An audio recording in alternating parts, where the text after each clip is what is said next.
Magandang hapon po sa lahat. Tayo nagbabalik ulit dito sa ating munting channel para mapag-usapan ulit ng coins. Kung magkano na ang kanyang presyo sa ating mga online selling. Isa naman tayong kolektor. Magandang hapon po sa inyong lahat. Ayan.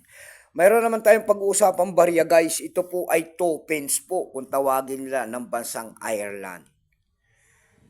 Ayan. Coins po ng Ireland, year 1975. Ayan. Ireland coins. Ayan. 2 pence. Ayan. Baka mayroon kayo niyan, bultuhan po ang bili ko dyan sa mga ganito mga word coins. Ayan. Huwag niyo sabihin na mahal yan po. Yan po ay mura lamang. Ayan. Tignan natin ang presyo nito kung magkano ng bintahan sa ating mga online selling. Pero bago yan, magpapasalamat muna tayo sa lahat na masugid na ating tagapagsubaybay dito sa ating YouTube channel. Ayan, lalo-lalo na ang aking mga subscriber dyan. God bless po sa inyong lahat at magandang hapon po. Maraming salamat din po sa mga nanonood doon sa ating FB page. Lahat po na nakapalo sa aking FB page, thank you so much sa inyong lahat din po. Buhay po kayo and God bless. Magandang hapon din po. Yun naman po hindi pa po nakapag-subscribe dito sa ating munting channel. Anyayaan ko lang sana kahit malaking tulong na po ubagay yan magagawa ninyo sana. Makisuyo lang po kung gusto nyo ang ganito mga topic. Baka pwede naman pakidamay po ang ating subscribe button, like and share. Para ma-update ko naman kayo sa mga bago ko pang ilalabas na video about coins.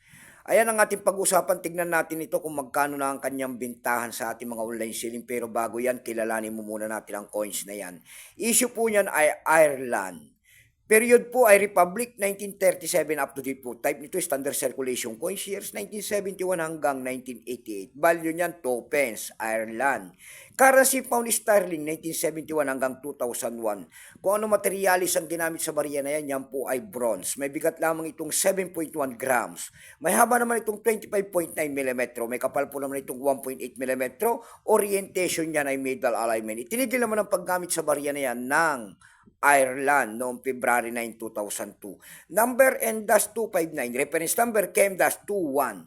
Ito po year 1975 na ito po ay 26%. Kung ilang piraso po ang ginawa ng Ireland sa barya na yung hawak natin, ito po ay 20,110,000 piraso po. Ayan. May appraisal price na rin po yan doon sa ating lumista. Binigyan na po ng presyo ng ating mga kolektor. Yung kanyang almost uncirculated ay 13. Uncirculated po ay 22 pesos. Dako tayo sa kanyang price. Doon sa ating ev.com, mayroon na tayo nakita nagbebenta nito ng $5. Nasundan po yan ng $3.99.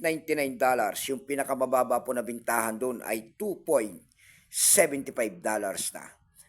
Tingin-tingin pa tayo sa ibang platform, kaso nga lang doon sa Carousel PH po, wala tayong makita nagbebenta nito. Ayan. So ang ganyan lamang po ang aking may babahaging kanyang presyo. Magandang hapon po sa lahat and God bless.